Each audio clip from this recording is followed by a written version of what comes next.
Lovely. Okay, so actually, can I firstly say I'm having a really good time with you all. Thank you very much. I'm sorry if this morning was a bit rushed or whatever, but I'm feeling much more comfortable now. And you've sort of during the past hour and a half, you've been asking lots of really, really good, stupid questions. So I thought what we'd do before we sort of go on to the next stage, I thought what we'd do is try and address some of the questions you've had, some of the issues you've had. Also to say, there is absolutely no shame in making a mistake. It happens all the time. I used to live in Italy, and the Italians have this expression, sbagliando si impara, which means by making mistakes, we learn. So once you've made a mistake, you're not going to do that again. I've had people who've put sleeves into neck holes in my studio. They only do that once. I've put sleeves in back to front. My best mistake ever, just anecdotally. So in a jacket, a man's coat, you have the sleeve is usually made in two parts. The sleeve is slightly curved, yeah, you can imagine. So you have your undersleeve, which has your armhole. You have your top sleeve with your sleeve head. And I was doing a sort of 1950s style jacket for a television production. It was very sweet, and it had these two-piece sleeves that turned back into a little sort of cuff that came out at an angle, and that edge was bound off with this vintage brocade fabric. A, it was vintage fabric, so there wasn't any more. B, it frayed every time you looked at it. And C, every time you ironed it, the colour faded. So I thought, okay, I'm going to make my sleeves first, and I'm going to get them all completely finished round the hem while they're not in the garment. So I made the sleeves, finished them all beautifully. Can't tell you what a lovely job I did. And then I went to put the sleeves in. Had I made two right sleeves? No. Had I made two left sleeves? No. I had put the two sleeve heads, the two bits of the sleeve with the sleeve head. So I had one sleeve with two, where am I on the camera? One with two sleeve heads and one with two underarms. So they were completely useless, and I had to start again. So mistakes is not a problem as long as you learn from them and you move on. So talking of mistakes, so I'm going to go through some bits and pieces, and the first thing we're going to talk about is cutting on the fold. So if you look, these are in your Moodle packs. I don't know how well you can see on the screen. This is the first waistcoat. This is the 18th century waistcoat. It doesn't come up very clearly on the screen, but you should be able to look at it. So you can see that we've shaded the seam allowance. So there's seam allowance on the shoulder and round the armhole and down the side seam and along the hem and up the front edge. And on the back, we've got seam allowance round the neckline, across the shoulder, round the armhole, down the side seam, along the hem and up the centre back, because we have a centre back seam. This is the second waistcoat, the Chinese waistcoat. So here's the front. I'll swap them over. Here's the front. We've got seam allowance down the front, round the hem, up the side seam, round the armhole, along the shoulder, round the neckline. Now we get to the back. Neckline, shoulder, armhole, no seam allowance. Why no seam allowance? Because we have written on the pattern centre back fold. So do check the patterns, and if it says something's cut on the fold, cut it on the fold. If you've already cut it and made a mistake, it's fine. As long as you've left seam allowance on the back, you can just put a centre back seam in, and it's not going to make any difference at all. Next thing we were going to talk about was actually in terms of seam. While we're talking about seam allowance, let's talk about seam allowance. Josh and I had a discussion at the beginning of this project as to whether we should teach you in centimetres or in inches. Because obviously I'm so old that I grew up with inches, and I'm very aware that centimetres is more international. The reason we decided to use inches is because it will give you access to more books and more references and things you can use. So a lot, I would have thought, the great majority of the men's cutting books are in inches. And that's also why when you did your half-scale waistcoat draft earlier, you used inches and you also used the tailor's scale. It's a really good thing to be able to do. And the draft that I have given you, which is simpler than the one you've done before, that is also in inches and that also uses the scale. But what it does do is it talks about eighths. I had an Italian assistant once, and the one word she couldn't say in English was 18th. So eighths is actually quite difficult as well. How do we spell it? Eighths. Okay. Which way up am I? Eighths. That's upside down. Anyway, so for those of you who aren't familiar with inches, we don't divide inches in 10 like we do centimetres. So 1 centimetre is divided into 10 millimetres. But with inches, we're dividing it into eighths.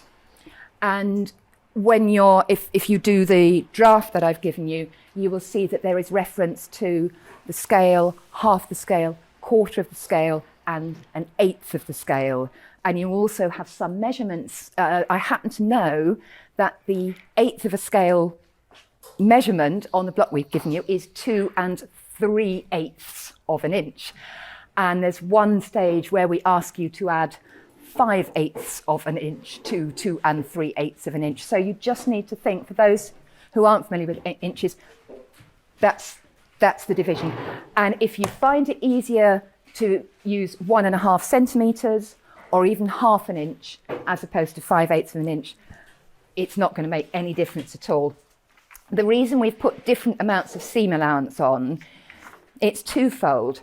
It's partly because, as I said, I am mostly a theatrical maker. I work mostly these days in opera and ballet, although I have done quite a lot of film work. Film is a little bit different because you tend to be making things that are a one-off. But if you're making for a play or a ballet or something, you want things to have as long a life as they possibly can. So you want them to be adjustable, sustainable, effectively. So that's why I put quite a lot of seam allowance. And where your seams are straight or pretty much straight, like your side seam and your shoulder seam, you can leave as much as you like. I could leave 6 inches. I wouldn't, but I could leave 6 inches and it wouldn't be a problem. But where it is a problem is round the curve. So that's why we've asked you to use 5/8, because it's a sort of standard amount. But as I say, you can use half an inch, you can use 1.5 centimetres. But if you leave too much fabric round your armhole, you can't sort of fold it back when you seam. You see it if I try and fold an inch back from here, I can't do it. I don't know if you can see how the fabric is pulling. You can try it for yourselves. So that's seam allowance. Where's my list of things? Yeah, everybody good with that? Yep. Mark stitching will come on into a minute. So seam allowance, facings and interfacing. So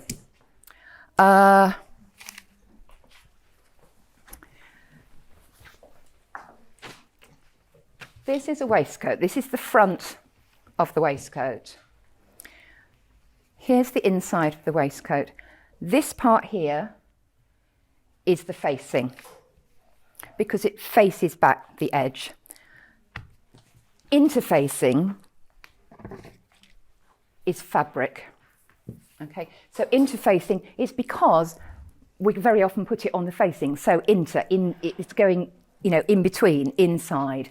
So we use all sorts of different interfacing. We're going to, in a minute, use this canvas, and this is going to be an interfacing because it's going to be a layer inside. So just get clear in your heads the difference between a facing, which is the shape of the piece and the name of this part of the garment, and interfacing, which is something that you're using. Some of you have asked about altering the patterns and making the waistcoats longer. Absolutely. Feel free. I think quite a lot of people wanted to do it on the Mongolian waistcoat, and I would be more than happy if you did, because as I've talked to quite a few of you about it, but when I look at this, it looked a little bit longer than I was able to draw it. I gave you the pattern, the length that I gave you, because you're using the packs, and I needed you to be able to get the waistcoat out of that fabric. But if you're going to use your own fabric and you want to make it longer, that's great. And somebody, I can't remember who, pointed out, actually two of you pointed out something that I hadn't noticed. So on the waistcoat side here, it might be a bit difficult for you to see on the screen. We've marked it on the pattern, and we've little slits in the side seam. We've called them, they're called vents, V-E-N-T. So I think we've marked vents on your pattern, and it looks to me as though this waistcoat has vents in the side seam. You can tell just from looking at the decoration on this one, it sort of comes along the hem and then it goes up and then it goes into a point, and I'm pretty sure there are vents. But somebody made the really good point. So look.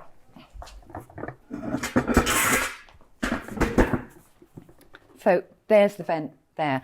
Somebody made the really good point that they thought the vents should start from the waist and go down.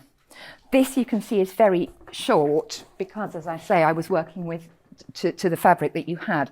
So the waist level is really here at the bottom. And if I were doing this again, I would do this longer and I would start the vent at the waist and come down, because it's sort of logical, isn't it? You don't really want a slit here. I can't be seen on camera, but never mind. You don't really want the slit here. You want the slit here. So that makes sense to me. And when you do that, you might also want to consider the front here. It looks to me, again, rock of eye, learning to see, it looks to me that this gap here would probably come in the same position as this gap here. So if you were going to make your pattern longer all through the hem, you might want to bring this point down.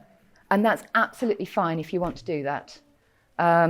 Because what we're marking you on is the process of making it. And one of the things we're not marking you on is whether you use your own fabric or not.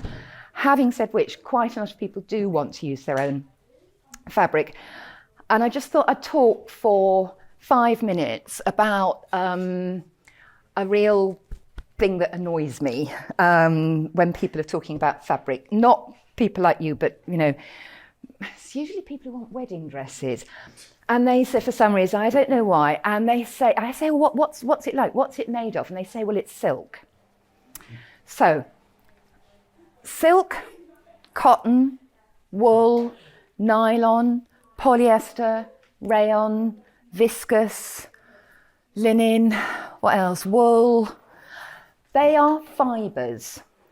They're what the fabric is made out of. So whenever you describe fabric, whenever you talk about fabric, you need to try and learn to differentiate. So you've got the fibre that it's made out of. So my trousers are made out of linen and my top is made out of cotton. It's probably got a bit of lycra in. But this is not just cotton, this is cotton jersey because it's stretchy. So we've got cotton jersey. This has been made out of cotton drill. A shirt might be made out of cotton lawn or cotton poplin. Silk, oh gosh, silk chiffon, silk georgette, silk velvet, silk tweed, silk jersey, silk marocaine, silk dupion. You get the picture.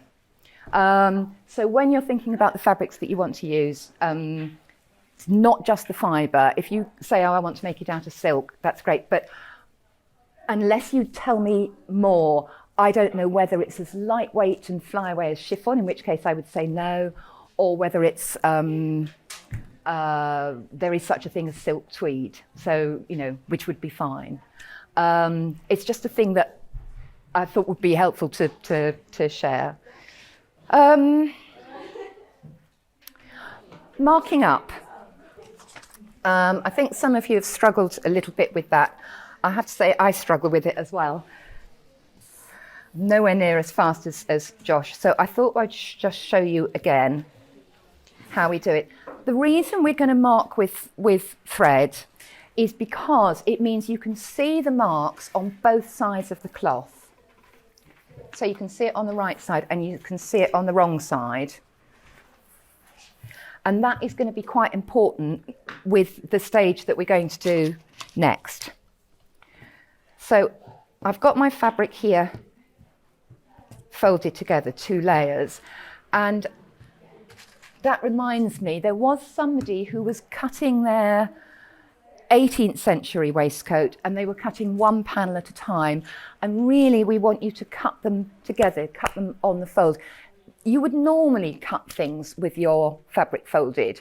Apart from anything else, it's quicker and it's less wasteful on the fabric. So the only time I would tend to cut, the left front and the right front separately is if they were different, which they are on the Mongolian, so we'll come on to that. Or if I were using a very patterned fabric and I maybe wanted, to make sure if I had like a one-way design with, I don't know, galloping unicorns or something, I would want my unicorns all to gallop sort of in the same direction. I would want them to have a row, so it's much easier to see that way. So that's why I would cut separately. Otherwise I would cut on the fold. And we certainly your backs you can cut on the fold. Even the 18th century one with the seam in, you can cut the fabric on the fold.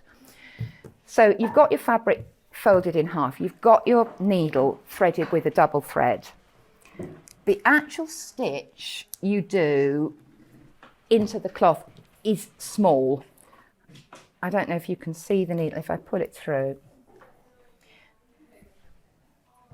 And what Josh showed you was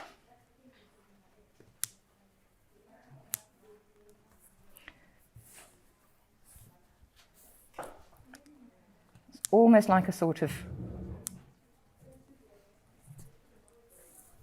running stitch like that. So these stitches are, I don't know, 1.5 centimetres, half an inch long, and then the little stitches in between are as small as you can make them while still going through to the right side. And what Josh did was he then cut these like that, and then he separated them off and he cut in between, and he got these beautiful tiny little marks. You see. Now, you'll have noticed that I've just made a complete hash of that. When I've been pulling the 2 layers of fabric apart and trying to clip in between, I've pulled half my stitches out and they look rubbish. That is because Josh is much better than I am. And Josh is trained as a proper Savile Row tailor. And this is the way Savile Row does it. And people spend, years training and they do the same process over and over and over again. I don't mark stitch so much because I make a wider variety of things, and I tend to do it a slightly different way, which I think you might find easier, and it's perfectly valid. There's not necessarily a right way and a wrong way. Sometimes you have to find your own way. So I still do a little stitch that's coming through, and I leave the end. But instead of pulling that flat like that, what I'm doing is I'm leaving a loop.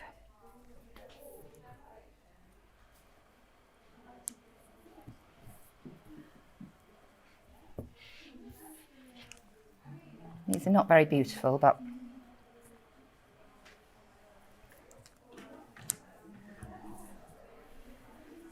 so I'm leaving a loop. So I'm going to do exactly what Josh did. I'm going to cut the middle of the loop. It's just I'm cutting it on a loop rather than on a flat stitch. So I'm cutting the middle there, and then I can pull them apart and I can cut them in half. And I'm managing much better because my mark stitches are that bit longer and I've just got a bit more to play with. It's probably a bit difficult for you to see this on the screen. I've demonstrated it to you, a couple of you, this sort of during the lunch hour, and I'm sure if you just scream if you're having trouble with it, we'll come round and show you sort of individually on your cloth, and you will get it. It's a really simple thing. But we would like you to mark with this method because it's really important to know how to do it. You know, if we're in a screaming hurry, we can get the carbon paper out or we get the chalk out or whatever. But this, you know, it's completely removable. And the beauty of it is you can then see on both sides of your cloth what you're doing. But yeah, I think some people are having a couple of issues with that, so do say. Right, I think the final thing now is we're going to talk about the next stage of making the jacket. So you've got your patterns, you've copied the patterns from the block, and you have hopefully done your separate pattern for the facing and the lining. So you're going to have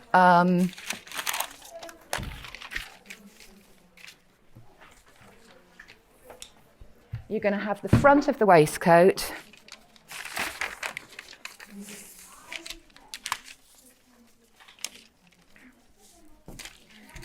and you've got a pattern that looks like that the whole pattern that looks like that, it's the same size. And then on the inside, you've got your facing and your lining. So when your facing and your lining are together, that is exactly the same size as that. It's just split between the two different fabrics. And I suggest at this stage that in order that you don't get confused, I suggest you make a separate pattern. So trace off your front a second time and just draw in your facing line. And do please try and remember to put the notches in, particularly here, because this is a curve. Curves are difficult to sew because effectively the fabric's ending up on the bias. So by just putting little marks in like that, you can line up, because when you do your mark stitching, when you do your tailor's tacks, you can make sure that you've done one exactly where your marks are, and then everything should line up really neatly. It's such a simple and quick thing to do. It doesn't take you any more time, but it will save you so much grief and time when it comes to putting things together.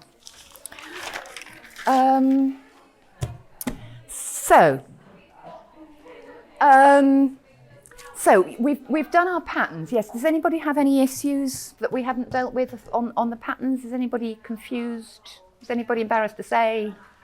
Everyone okay? Okay. And then we've started to cut our cloth. I know some of you haven't because you want to use your own cloth, but that's fine. And so once you've cut your cloth, you're going to start your mark stitching. And so that will be the next stage that you're going to work on this afternoon. And then the final stage, when you've got your waistcoat, imagine that this is all mark stitched. It would have been, but I was too busy talking to all of you at lunchtime. We're going to put our canvas in. So remember, this is interfacing. This is not facing.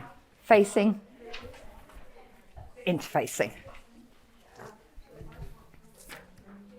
And this also needs to be given a good iron and pre-shrunk. Actually, I'm going to do that because otherwise.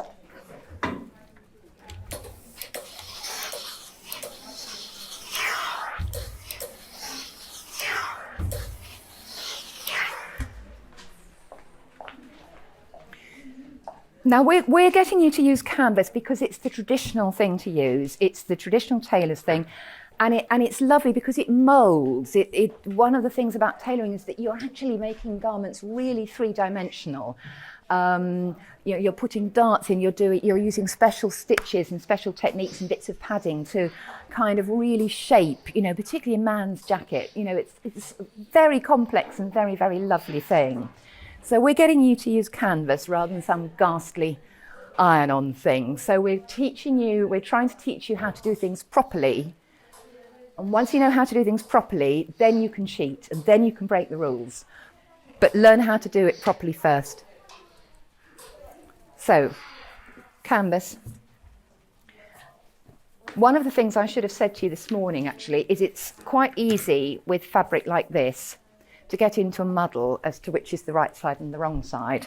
And I don't particularly think there's any difference on this. This is the wrong side because it's got chalk on. But what I usually do is I mark on the inside. So the cross, that means this is the inside and this is the outside. So I'm going to lay this on the canvas. I'm going to have to do this the wrong way around because I don't have enough, but never mind. I'm going to lay this onto the canvas with the right side up. And I'm going to make sure that the grain matches. So the grain of the canvas and the grain of the fabric is the same.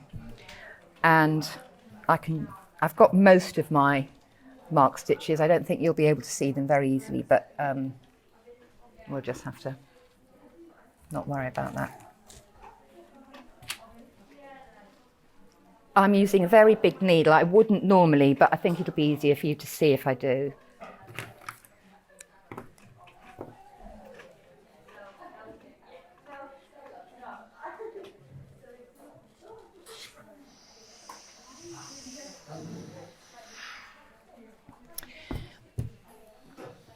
So there might be a technical tailor's term for what this stage is called. If there is, I don't know it, but you can look it up or ask Josh. But what we're effectively doing, so we're going to have this canvas in the fronts of our waistcoat to make them sort of nice and firm and stiff. And if we were doing a more modern waistcoat, it might actually have darts in it. And again, this would help to make the whole thing kind of quite three-dimensional, quite shapely. So because we've got I think what I'm going to do is I'm just going to draw in, if it'll work. No, it won't.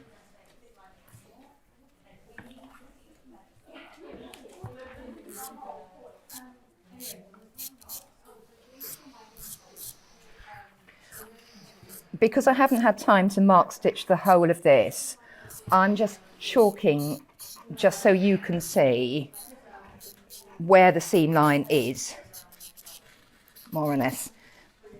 But you don't need to do this. So what we want to do is we want to join these two pieces together, but we need to do it in such a way that we can still sew just the fabric together, because we're not going to make anything up through this, with the exception of the pocket. We're actually going to, it's a bit difficult to explain actually, isn't it? When we actually put our garment together with our facing and our armhole and things like that, if we kept the canvas in the stitching line and if we stitched through both layers, it would make it very bulky. So what we will do ultimately, I think probably in session 4, I think we get to that bit, you'll see that we're going to trim a little bit of the canvas back and pull it away, and we're going to steam, and then we will actually catch the edge of our canvas to our seam allowance. So I don't know if you've done what I call mounting or flat tacking yet. I think you will be doing it on your corsets. It's something we do ever such a lot for theatre, because what you're very often using is lovely, lovely top fabric, but it's not heavy enough for the type of garment that we're making, or it's not strong enough. So we take the individual panels and we lay them, always working flat on the table like this, we lay them on top of another piece of fabric, and we sort of join them together by hand like this. And then we sort of treat them as one. So I'm just doing, I don't know how long my stitches are, about 1 inch, and then the gap in between is about 1/2 inch. And I'm doing it inside the final seam line.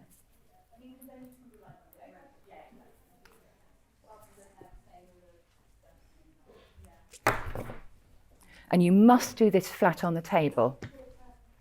But have you ever seen photos of how tailors used to work traditionally, sitting cross-legged, quite often sitting on the table and sitting cross-legged, so they have their work in their hand? One of my assistants,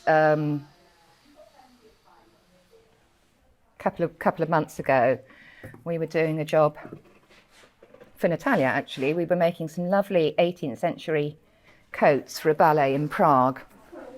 And they were made out of gorgeous brocade. Actually, if anybody wants to see a photo, come and find me and I'll show you.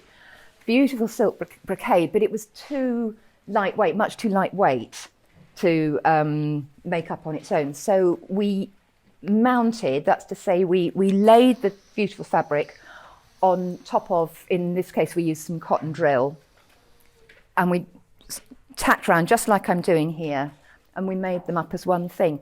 And it also makes it ever so much easier when you do the hems, because you're not having to hem into the top fabric because everything's held together. You can actually slip your needle in between the mounting fabric and the top fabric, and you don't see any of the stitching.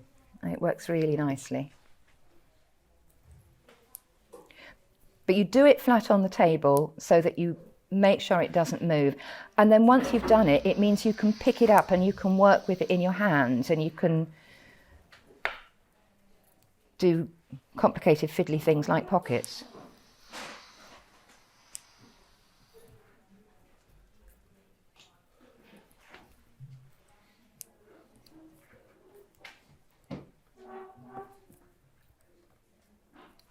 So just like that. And then I'm probably going to do another row down the middle there, and I'm probably going to do another row down the middle there. And then it's all going to be held together really nicely. And then I can just trim my canvas off like that. Is that okay? I think that's about all that needs saying on the subject. Pockets. Yes, discussing pockets. I'm terribly sorry, otherwise I should have brought some pocket samples to show you. Has anybody got pockets in what they're wearing? Has anybody got pockets? You've got pockets in what you're wearing? Can I borrow your jacket for a minute? Oh no, you're wearing it. No. Oh, there's a dog. Oh no, it's a cat. Yes, you've got welt pockets. Anybody else got pockets on? Too late. Thank you. Has anybody else got pockets? Anybody got pockets? No. Pocket? Anybody wearing something with pockets? Let's see if I can find. I want a jet. This is a welt. I want a jet. 2 minutes.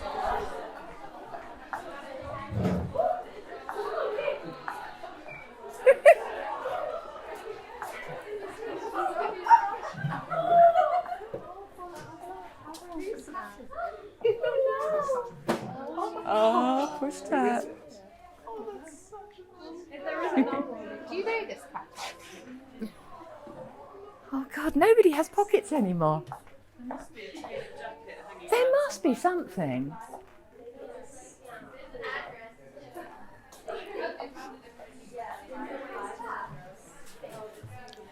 Josh, have you got anything that's got a jetted pocket? Marvellous.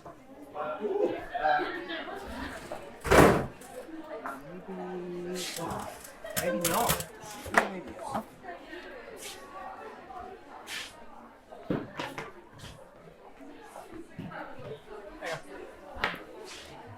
Oh, beautiful. I mean, there's a welt on there. Have you got a welt as well, or no? Yeah. Perfect. Didn't notice. Marvellous. Why is everyone over there?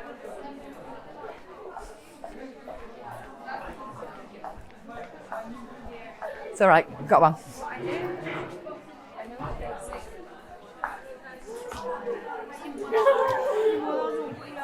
Okay, pockets, pockets, pockets, pockets. Pockets, pockets, pockets.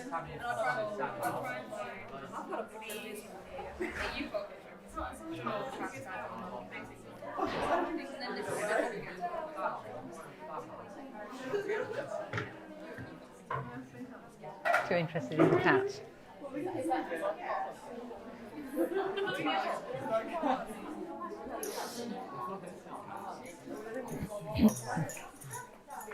Right, should we just talk about pockets for 5 minutes? Because that's what we're going to be doing next week. So just to reiterate, what we need you to do by next Thursday, in theory, is we need you to have cut out your front fabric and your facing, and we need you to have mark stitched it, and we need you to have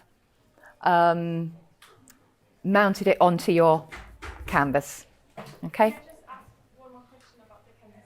So we're cutting it the exact same size. Like after tacking it together, we're cutting it the exact same size as this one. And then by the end, in some future step, these stitches are going to be taken out again. Yes, yes. That's why we put them in. I mean, I was just looking at this. So this is a half jacket of Josh's, and I have to say, I have never seen anything so beautiful. I have never seen such beautiful jetted pockets. I've asked for it so that we can discuss the two different types of pocket. So this is what's called a welt pocket here.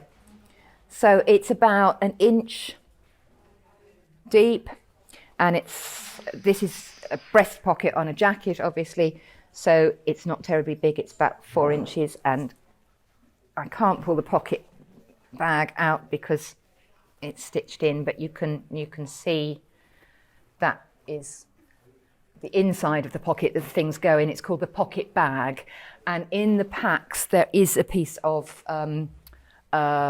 what we call pocketing, which is just cotton fabric that we use usually, because it's a bit stronger than lining. If you made your pocket out of lining, lining's a bit thin and rubbish, and it might rip. So all of the waistcoats that we're asking you to look at have welt pockets. So here, 1, 2, and we can't see any pockets on these, but we're asking you to do them anyway. We've asked you to do 1 on the Mongolian because of the asymmetric fastening, and we've asked you to do 2 on the Chinese waistcoat. And somebody said to me today that you wouldn't traditionally have pockets on one of these Chinese waistcoats, which is very helpful, so thank you. If you want to, you can do your pockets on the inside. You can make your pockets in the lining. So if you're doing this one and you don't like the idea of having pockets on the outside because stylistically it's wrong, you can do the pockets in the lining, but we would still like to see pockets, please. So just out of interest, while we're talking about pockets, this one, I don't know if you can see because it's all been beautifully whipped together. But this has 2 lines, and the opening is in the middle here between them. Hopefully you can see that. And this is called a jetted pocket. And sometimes you see on a man's coat, you might have a pocket flap as well, and that would be slipped in sort of there, so it would cover the pocket. This is called the mouth. It would cover the mouth of the pocket, the opening, the mouth. But we're going to ask you to do welt pockets, which we'll be happy to learn are easier than jetted pockets. That's what we're going to do next week, and I think probably we'll get you all to do one in calico or something like that first to have a practice, because there is a knack to them, but it's really important that you know how to do them. Yeah, I think that's good. Yep. Anything anybody wants to ask? Okay, so there is one thing I would like to say about the Mongolian waistcoat, because it hadn't occurred to me before, but just to avoid any confusion, I made up yesterday very badly, because it was about 10 o'clock at night, this lovely thing, to try and show you sort of how it works. And so you'll see that the right side and the left side are different because it's got this asymmetric opening. We could have used that's my pattern piece.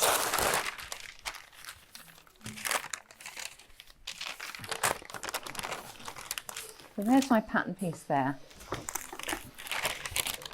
Now I could have done that, but it makes it ever so bulky.